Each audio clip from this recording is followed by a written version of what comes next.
They were going to send me a link so I could watch it last night, but I can't wait. I'm glad you didn't see me naked. You would have been dogging me out. Well, is there that scene? We've never seen you naked That's before. my first scene. Naked? Yeah. And they had me out there in Long Beach 12 hours, ass out. 12 hours. In Long Beach. I'm like, well, yeah, we're on the pier, and I'm in the marina, and I'm just like, damn. They said, well, you can wear the shoes. Yeah, I was like, well, thank you. Right. So I'm not completely naked. Like, is this product placement? So when I showed my wife and my kids, I didn't tell them anything. It would go say, okay, we're all going down and I never do this. Everybody has to go sit down and see the movie. Uh-oh. Big Boy's Neighborhood, beautiful day in the neighborhood, ladies and gentlemen. A pleasure to have this man back in the neighborhood. Mark Wahlberg in the neighborhood. Welcome back, my brother. How are you, sir? I'm good, man. How you been? You know what? I'm good. Yeah, you look good. A lot of craziness, but I'm good. I heard that. I feel good. Really? What does a lot of craziness means? Oh, working nonstop. I'm shooting a movie. We're on a little hiatus. Got a movie coming out on Friday with Kevin Hart. Yeah, it's the funniest movie that I've come out in a long time.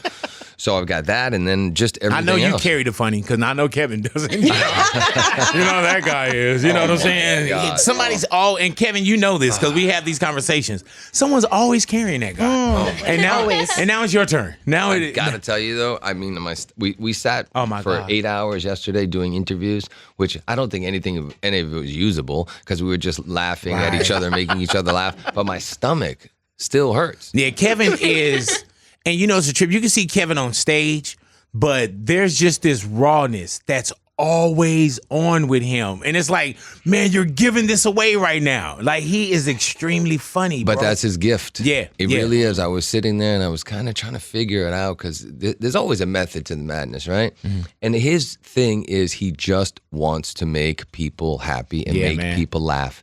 And I'm telling you, the whole world, the great thing about Netflix, I realized, it's all over the world. Yeah, man. Right? You just press a button and you're watching this movie and this laughter is going and traveling all over the world. And that is a gift. And he's like one of the few comedians who really just likes to make people laugh. He comes from a nice place and he's also fearless. Right, He doesn't mind trying anything. Yeah, he's not the cool fact. It's not about the Philly thing. You got to be hard. It's just fun, laughter, and making people happy. Now, you guys have the movie Me Time, right? How does this relationship come together to do this? Because, you know, in Hollywood, you'll get man, we need to work together or we need to do something, you know, and there's a lot of real conversations with good intent, but sometimes things don't get the green light or the script don't come together, whatever it is. When did you guys start kind of poking at each other like, man? Oh, we've been talking about it for a while. Yeah, and I went to him with like 3 or 4 things. It's funny because he's very smart, and like he'll give me so much crap. He keeps going on and on about how I denied him an opportunity to be on Entourage. I guess he was up for the Bow Wow part. And I'm like, first of all, that's a Sheila Jaffe thing. Right. And then Doug was the one who was basically saying yay or nay to everybody. I wasn't in there in the weeds like that. Right. But that being said, Well, you got me on. I remember you handpicked me. Oh, absolutely. You was like, big, going in there, man. You guys gave us it was so hard because early on with the show, you had to establish credibility. Nobody wanted to be the first one. They didn't know what the show was going to be. I remember begging people to be in the pilot. And then after the series came out, I remember people begging me to be on the show. Right. And I had to like figure out how to get everybody in there, whether it was the movie or the show. But I had been talking to him. And then finally, he came to me with this and John Hamburg. And I said, absolutely. But then, of course, they rewrote the part a little bit. Because before my entrance, I had clothes on. Now I'm naked. I just got a pair of Travis Scott Jordans on. See, there it is. He got me ass naked. Then he put me in Daisy Dukes. I mean, he did me dirty. He got you back for that Bow Wow. Oh my God, they did me dirty. Yeah, but the scenes are so funny. So I'm like, you know what? I got to do the same thing. I got to be fearless as an actor and just go for it and try it. And how do you know what to pick, though? Because I'm pretty sure, Mark, you're in a position where if you're not, you know, somehow producing it from your company, whatever it may be, you're past auditioning. You know what I'm saying? How do you say, yeah, this one works for me? What's your process of elimination? It's just intuition. You know what I mean? You got a great script. You got a great part. It's the complete opposite of the last thing I did. I was shooting Uncharted, and then I went into this. So it was like a nice change of pace. But yeah, it's, you know, I mean, if I'm working as an actor for hire, it's got to be something special or the special filmmaker or a special part. And, you know, other than that, I'm trying to do my own thing. Filmography. Do you know how many movies you have under your belt? I don't. 50-something, no. Wow. 50-something. Do you have a top 5? Yeah. I always go back to the true stories, the real stuff. Whether it be Father Stu, Oh my Lone God, Survivor, that's my wife's Fighter, movie. Yes, Invincible, and then of course Four Brothers. Yes, Nights. man. You got, Do you ever trip off of sometimes like those are great movies? Do you ever trip off sometimes that it's you in those movies? Because I'll listen to a promo or I'll be on air and I'll say, damn, I'm on radio right now. Mm-hmm. Do you ever have those moments like, man, I'm in that movie?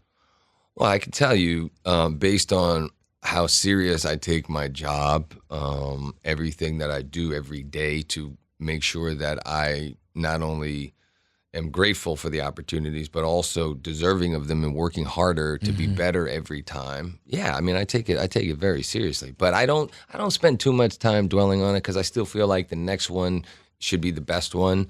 So I'm always kind of looking forward as opposed to if I'm flipping the channels and I see a movie that's on, if it's one of those that I think is, good, I might see how it's holding up, but I don't dwell on it too much. Do you watch your movies differently? Like if we're sitting down, like I tell you, my wife, Lone Survivor, that's like her go to sleep movie, no matter where it comes on, she's watching it from there on. You know what I'm saying? Mm-hmm. And there's times when that's the movie that she'll turn on and that's like her favorite movie. Do you watch your movies sometimes? Are you too critical? If you do, like a Lone Survivor comes on, can you watch that and enjoy it? Or are you looking like, the lighting? Or, no, because I think so much about Marcus Luttrell and the guys in Operation Red Wing. It's a different brothers. feeling. Yeah, I mean that's for me. That was just honoring those guys and that real situation that they went through and experienced. So for me, that's like. I have to do them justice. I have a job and a responsibility to get it right and handle it with the sensitivity that it deserves. So when making those guys proud, or seeing Bill Long's reaction to Father Stu, those are the things. That's my reward for the work that we did. Hey man, and we were talking about Father Stu just off air. That was an excellent movie to me, bro. Thank you. Excellent movie, man. And even just watching what you did with that, and you'll see Mark Wahlberg and you see him in different movies, but even when the way that your body, the mannerism, it wasn't like you were looking at Mark Wahlberg playing Father Stu. Like it just felt like it was like you're almost watching a documentary or watching someone's life, bro. No, thank you. Do you look back? And I know that when you have something like that, is that more of a challenge for you? It's absolutely a challenge, but those are the things that get me excited as an artist. It was like, okay, I was always thinking about, what do I do with the talents and gifts that have been given to me? And I know they've been given to me for a reason. And it's not to forget about where I came from. It's to inspire other young people who are growing up in similar situations that may be facing adversity, but have a gift and a talent that they need to go and, figure out how to present and bring, that gift and talent to the world. So I just was like, you know what? This is an opportunity for me to do something special, bring people to church, bring people to the vocation of priesthood, bring people back together, Were you already close to God, or do you feel like with that movie and the journey and the process, you became even closer? It's weird because with COVID and everything happened, it was like I couldn't go to church anymore. It was weird. It was like, thankfully, I had that to continue to keep me going and connected. But you have a big ass house. You didn't do church at your house. I would have came to it, sir. No, I always go in my little chapel. I got a little chapel. Yeah, I know you do. I would. Hey man, remember that? Were you at his house that time? No. Oh, okay. You weren't invited. Sorry about that. Damn. Sorry about that, Jose. You know what I'm saying? Yeah, but I remember, dude. Even if you're at the same house. It looked like you had like a 24-hour fitness or something in your house. Like your gym is immaculate. Dr. Dre, y'all gyms are immaculate, but that's why y'all look like that. What's your regimen for do you work out every day, Mark? No, 5 days a week. Oh, okay. And now I'm being smart. 5 days a week. Yeah, I'm trying. A week? I'm trying. Yeah. 5 Oh, okay. days. I thought you were saying a month or a year. No. Okay, so you're doing it 5 days a week, 5 out of 7. I'm trying to train smart. Rest and recovery is just as important. I heard that. Yeah. So, and do you work out at home, or you a person that need to get out? No, you know what? Right now, I'm working out at home, and then I go to F45. Oh yeah, hello. Gotta get you to F45. Man, please, is it a membership place? Yes. My wife And back to my wife. She loves F45. Oh, nice. Now- She can come work out with me.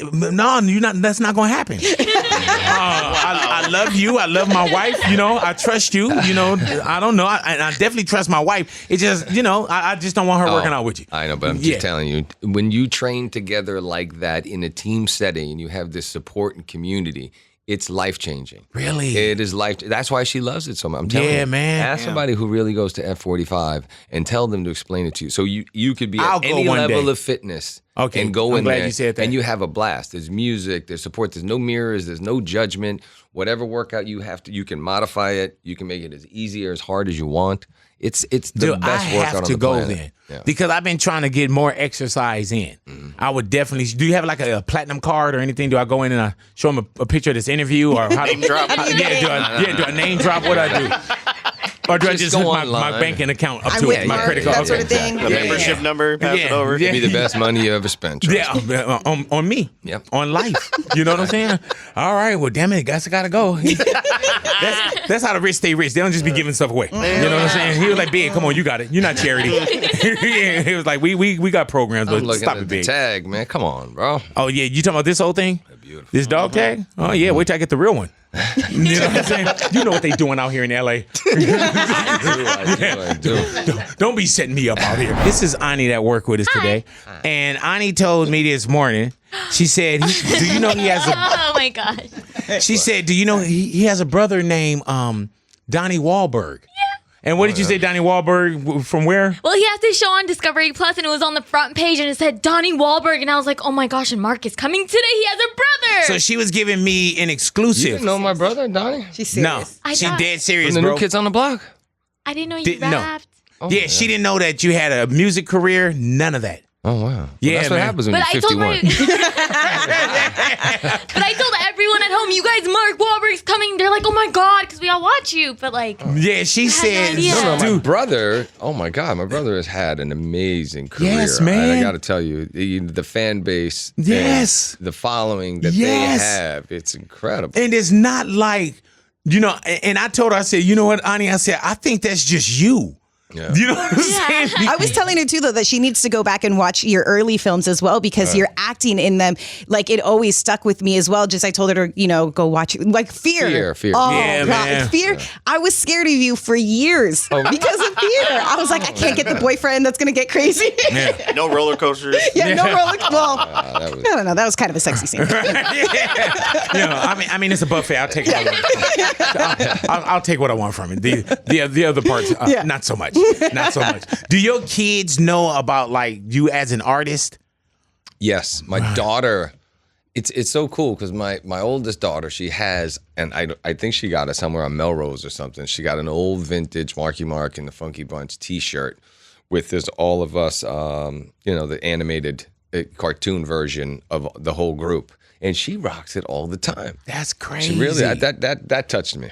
Hey man, where is the Funky Bunch? Ace is right outside. Hey man, Ace and is that's here. what I was tripping off of right now. So this is like brotherhood. Oh God, we grew up together. We've known these guys since I was 10 years old. Damn. My best friends on the What planet. made you step away from low hanging fruit? Of course, growing up, having bumps with the law, being a kid that had to crash the car himself. You know what I'm saying? What made you go from that to music? Was it because the influence your brother had on the world? I was kind of doing the music thing. It started where, Maurice Starr had done New Edition, Right. and now he was trying to create the next boy band, with white kids. And so he came and I was going to school right around the corner from WILD. We were kind of, into the whole breakdancing hip hop scene. And then we went into the studio with him and started recording. Him and my brother and I started recording, but doing some rap stuff. Right. And then it was like, okay, go over to Maurice Johnson's house and get vocal lessons and all this stuff and like starting to sing and dance. I was like, this is not my thing. Right. So I was like, okay, I kind of went off and they went on to great success. And then my brother was like, I still want to produce Did your you album. ever regret not going through that, like thinking I could have been a member of New Kids? Because you don't know what's ahead of you. You're just of thinking course. about what's... Well, that's a whole other really long story. But No, I was like, I always kind of wanted to do if I did that, I wouldn't be doing what I'm doing now, right? So it was about me finding my own path, but if it wasn't for my brother, I would have never gotten the opportunity. So we went out and we sat down with Mark Benish, John McClane, Jimmy Iovine, Ted Fields. I mean, like, this is Interscope, Billy Brill in the early days, you know, before we were there when Suge came in and played The Chronic for the first time. We had already been there. You know, Pac was signed to Interscope. You know, it was only Gerardo, Pac, me, and a couple of like rock bands on Interscope. So, you know, I stayed. I remember, you know, I got my deal at the W Hotel in Westwood, and walking over to the old building on Wilshire.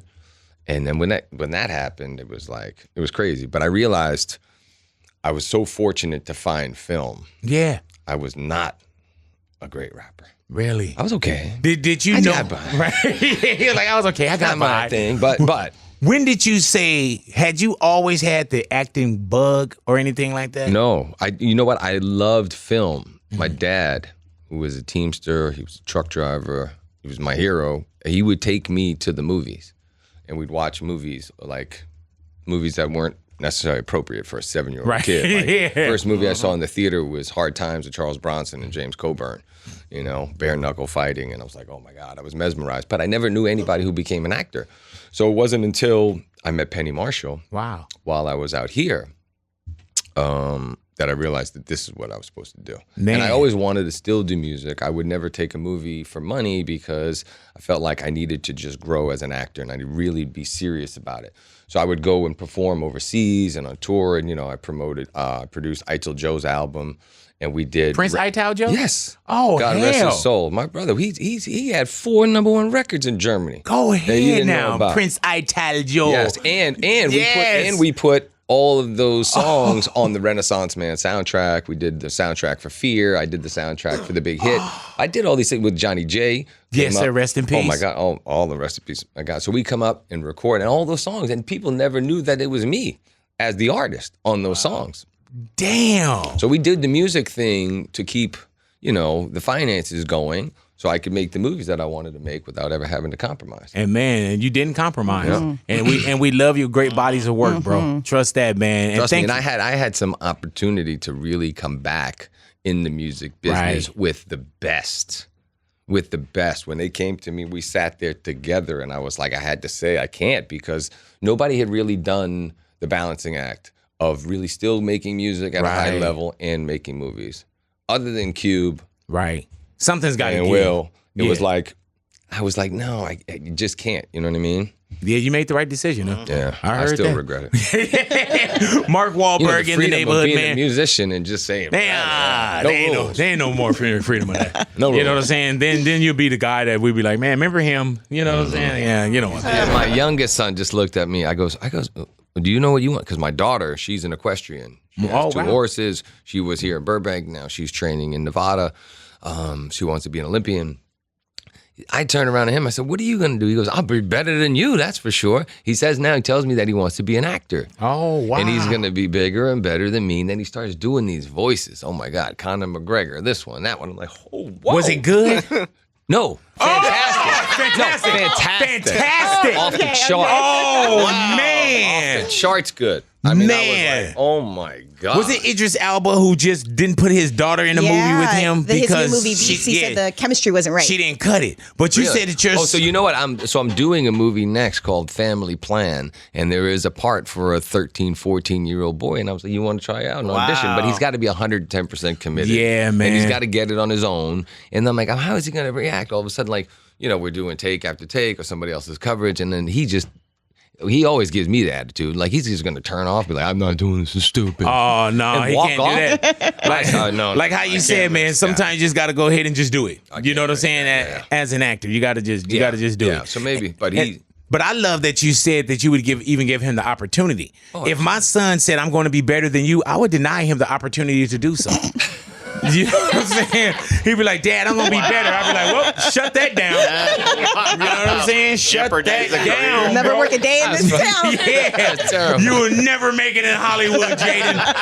It's terrible. Yeah, exactly. That's terrible for him to say that to me. It was terrible for your son to say that to you, man. You know, how did you take that, man? Did you take that as like, man, that's great? Or did you take it as disrespect? No, I was happy. He still I live was with you? happy. Yeah, as long as he's going to do something. Damn, I thought the video games was going to be the whole life. Right. So once he said that to me, I was like, oh, at least. How do you raise your kids without such the entitlement, the hard work, you know? It's tough. It's tough because, you know, they see a lot of people who have to work really hard to create an opportunity for themselves, whether that's through sports or academics or whatever it is. So I'm just trying to be the best example that I can be. You know, it's like, okay, I'm very fortunate, but I work really hard. Yeah, man. So I have to make a lot of sacrifice. That includes being away from them and home.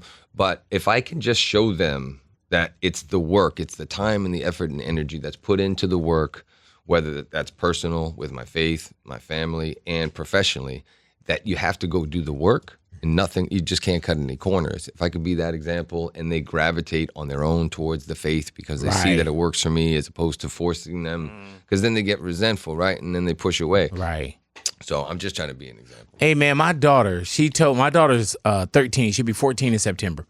And she told me what kind of car she wants when she gets her first car. Oh, yeah. And I was like, dude, my first car was a 1972 Pinto station wagon that was crashed, that was faded. It was yellow. Hey, I had the 71 Volkswagen Bug. Yeah, and you got to Sticks think you $40. I say bought it that again? shit for $40. Exactly. And I was 15, Yeah. but I was 15 when I bought it. I just had to park it around the neighborhood until the shit broke down. Right. Be like, well, I guess that's done. You know what I'm saying? But yeah, she was like, yeah, Dad, I want the box Mercedes. I was like, man, I hope you get one. You know what I'm saying? I told my son, I said, you want the Cullinan, the Phantom, or the Zenith? He was like, oh, really, Dad? I said, no, hell no. God, I said, I'll get you a used car from Mark Wahlberg Chevrolet. Hey, man, what do you...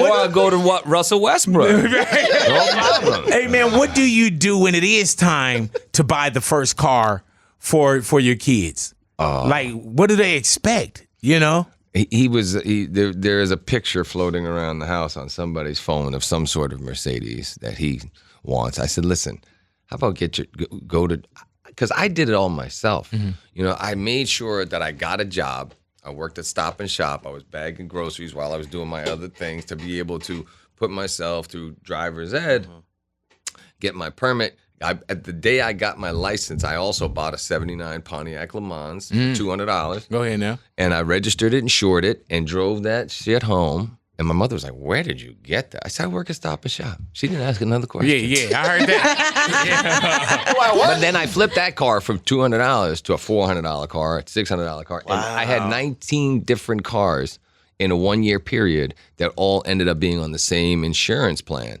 So I would just flip the car, sell it, buy another one, flip it. I had the 325i. I was whipping.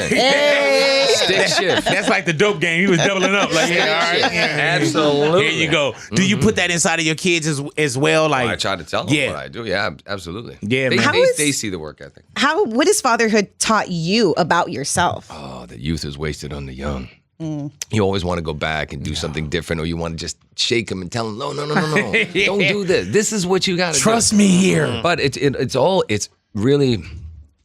the mistakes, it's all the failures, it's all the losses that make you understand and grow, and you know, just hopefully get it right the next time around. Hey, Mark, were you tatted up, or do you have any tats now? I was all tatted up. I removed them all. Why don't we? Oh, I can see a little one right here. Just the green is left. How painful was that? Why don't remember those tattoos? Oh, I don't know. But you know what? When I was having kids and also making movies, like when I did The Fighter, you know how many hours I had to sit there and get the makeup covered up, man. And around my neck I had the rosary and everything, and back, and Boogie Nights too. Burt Reynolds keeps grabbing me and ripping the makeup. I'm like, what the fuck are you doing this shit, Fuck. Hey, damn it. We're doing that scene where I'm telling him it's my big dick, I'm ready to fuck, and he keeps grabbing me. I'm like, why the fuck you wiping? You're like, go back to makeup, kid. I'm like, why are you wiping off my fucking tattoos? Grab me here. He's probably doing that on purpose. But He was a little worked up, God rest his soul, in Yeah. the movie. So I was just like, okay. And then, of course, now my daughter's got, my 18-year-old, she's got, 5 tattoos. Oh, really? But they're the littlest things you ever seen. You wouldn't even know they were there unless she pointed them out. Now, does she ask for permission to go get her first tat or? Fuck no. Sorry, my language again. No, please. No, please keep it real. She's 18. Oh.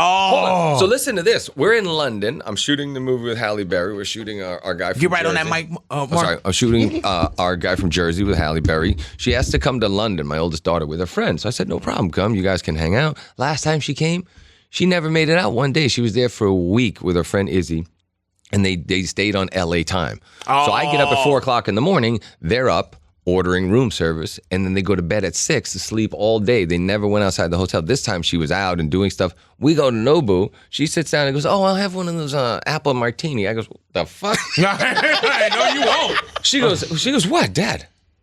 I'm 18. I goes, 18 yeah. here, huh? She goes, I said to the lady, I goes, what's the drinking age here? She goes, well, 16 normally, but if you wish your parents, it's up to them. I said, are you out of your mind? But she ordered a drink, and then she said, oh, by the way, I'm going to get a tattoo. And then I had the other guy, the first tattoo she got, I said, okay, I'm at least get the guy that I know to come and do it. And she got the tattoo, and she doesn't ask for nothing. Damn. Except for money. She only asks for money. So she told you I'm having this martini and the tattoo all in one visit. Boom. I heard that. I was like, okay. And now she 5 up. And she's up at the club. I don't know what. You know why I asked, Mark? Because I'm just wondering, man, what's around my corner? Like my daughter tried to get me one of those, but I'm gonna get like your name and mom's name. I'm like, no, we don't want our names on you. Yeah. You know what I'm saying? Like, yeah, you're not paying on homage. Names on the birth certificate. Yeah. we good to go. And the same with my We son. got the best documentation you can My have. son is like, yeah, Dad, I'm probably gonna get something right here, and I'm like, dude, you're 15. Yeah. You know, but this is the society that we're in as well. Yeah. I remember, man, when in a room it was like everybody's tatted now. You know, but in the room it used to be like no one was tatted. You know, the workplace, no one was tatted up. You never did anything on your neck or your face or anything. It all. Yeah, you'll be able to cover it up. Yeah, but have you done anything neck, face, or? Nah. No, okay. I did. I got one tattoo after I got them all removed. I got my wife's name on my Ring wedding finger? ring finger, yes. And she was like, oh my God, that's the greatest gift you ever give me. I said, well, give me all them stones back. Yeah. What the heck? One for every kid. Oh, no. Like, man, I never heard of I a could have push done gift that. until. I'll put one here. I'll put one on my back. Hey, man, I remember I never heard of a push gift. Like growing up in, you know, in the LA hood, whatever, nobody say, hey, man, I need a, we got a push gift. Until my wife got pregnant. And it was like, oh, what you getting there for a push gift? I was like, what is that?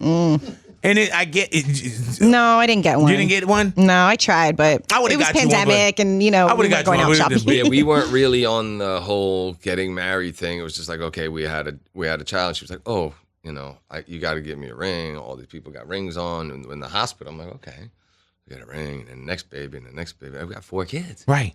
That's Are y'all 4 rings. married? And then, yeah, of course. Okay, Oh, yeah, just we got checking. married, and we got I don't know. married I don't in know the what the church. story But was. then I was like, okay, when the conversation came to now getting married, it was like, okay, we're gonna get married, and it was like, this is for the kids. This ain't the ring. You got to get another ring. Oh, man. Another one, and another. Oh. Yeah. And I want it split. I want an engagement. You know what I'm saying? Yeah. And I want the ring. Best thing ever. What do you do to relax, to get away from everything, though? You know what I'm saying? Like, it seems like you're in work mode a lot. Yeah. Either you just wrapped something or you starting something. Well, the good thing is when aside from today, I didn't wake up till 9:30, and I just threw on my pajamas and come over here. I get up early in the morning. I got my prayer time. Everybody's asleep. I'm praying, I'm reading, I'm meditating, and then I go and work out and play golf, and I get a lot of time. And what to time myself. you do all that before what time? So golfing now, because I live in Nevada, I go 7. Oh, you don't live out here anymore? No. Oh, damn. No. I guess that whole dinner at your house thing ain't gonna work because I went to the wrong address. Yeah, I was like, hey, Mark, I know you in there. Oh, really? Quit playing. How long have you been in Vegas? Kids started school the beginning of the month. We've been there for about a month now. Oh, so this is New. very recent. Yeah. But we saw the house was up for sale. Yeah, but I'm literally... Okay, stalker. I'm literally trying to build a studio in Nevada to make movies. Wow. Get a tax incentive Yeah, pass man. there. I want to build a shoe factory for municipal. Like, I want to do real things there. There's lots of opportunity there. The kids are really thriving. My daughter is, she's riding and jumping, and kids are in school. And we're going to Bishop Gorman on Friday nights, and you got, man, this is like, yeah. Aren't they at Bishop? My oldest is. Yeah, man. And I'm pretty sure you have air conditioning in your house, right? A little bit. Okay, all right. I would hope you would. You know what I'm saying? Because people think you're doing well. I know you're really not.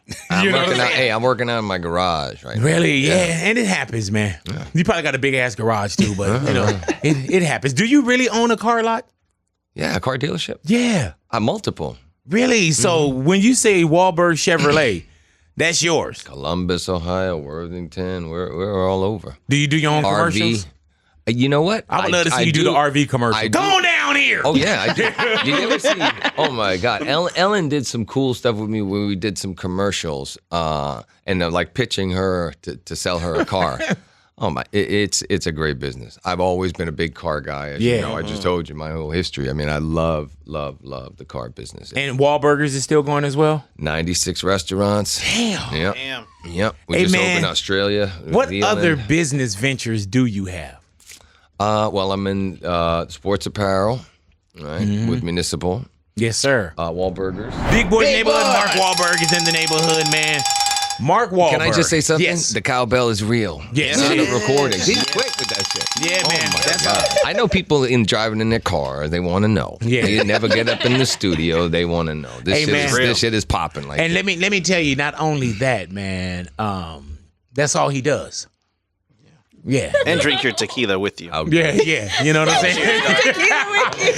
he was like, I'm here. Cheers, man. It's really delicious. He looked at Mark like, man, take me out of here, bro. Give me an opportunity, man. Hey, listen. Look under the cup. Yeah. I got to tell you. My phone number's under your cup. Hey, the hardest thing, as you know, you got great people here. The hardest thing to find is great people. Oh, my God, man. Nothing exists. We got a God squad right now, bro. Nothing exists. Nothing can be successful without great people. Yeah, man. Yeah. You know? And like I always say, man, my name is on the marquee, but it's everybody. It's everybody. Even our producer Jason, he probably like, man, say my name. I'm really glad that you share that with everybody. And even Kevin was so gracious with everybody because when you got a bunch of comics coming on and they got an opportunity, they're like, oh my God, this is my opportunity. I got to steal the scene. I got to get my moment.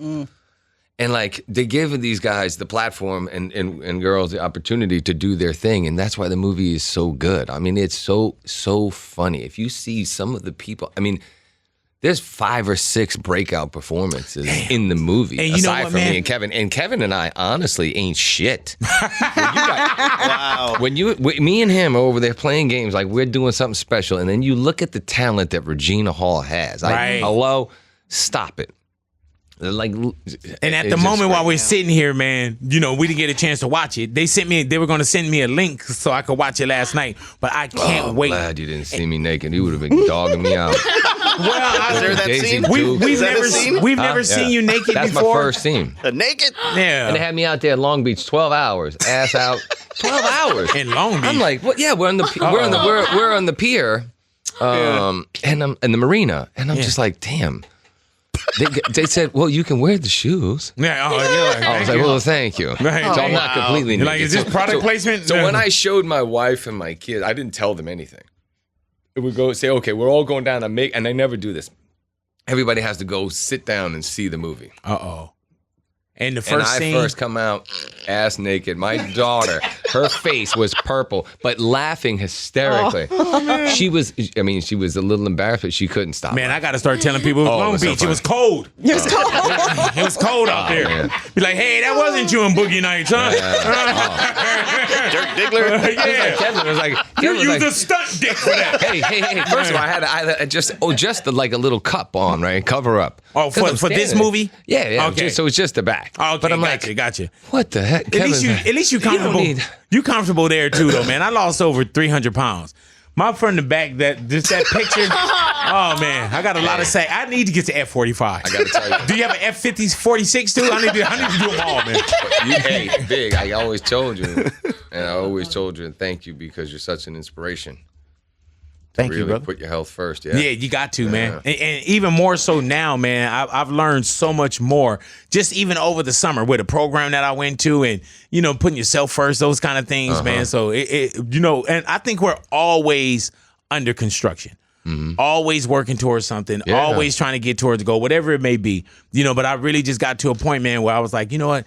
I got to take care of my mental, my physical, my spiritual, my energy. I've been off of social media for over almost 2 months now. Nice. Yeah, just a lot of the different energies that we allow. And I get back on it at some point, you know what I'm saying? Because it's very crucial, not very, but it's, crucial to what we do here. Yeah. You know what I'm saying? But yeah, I really had to step back and say, you know what, man, like, when you get on an airplane, and probably not how you fly now, but, the first thing they tell you is secure your mask. And Mark, that you're not good to anyone until you got to be good to yourself first. You got to be good to yourself first, man. And that's what I've really been starting looking at. And, I subscribe to it, but I haven't been reading it. I had the subscription, but I wasn't opening it up and actually partaking. So now that's where I'm at in life, bro. Amen. That's definitely where I'm at in life. What I want to do when we come back, Mark, I just want to ask you a couple questions, bro. Quite a few questions. And these are going to be questions that I want you to keep it, and you always keep it real, but I want you to keep it extra real. All righty? Now we're going to come back. Extra and yeho. Yes. We're going to come back, and I'm going to ask you some questions, and I'm going to hand you some little faces too, and you have to keep it real with us. All righty? Oh shit. And it's all all shit is right. You know what I'm saying? I'll try. I am not going to. Yes, you are. Offend anybody. Well, it depends on what your Especially answer friends, is. old colleagues. It depends. Oh, no. Seriously, honestly, two of the nicest and funniest people.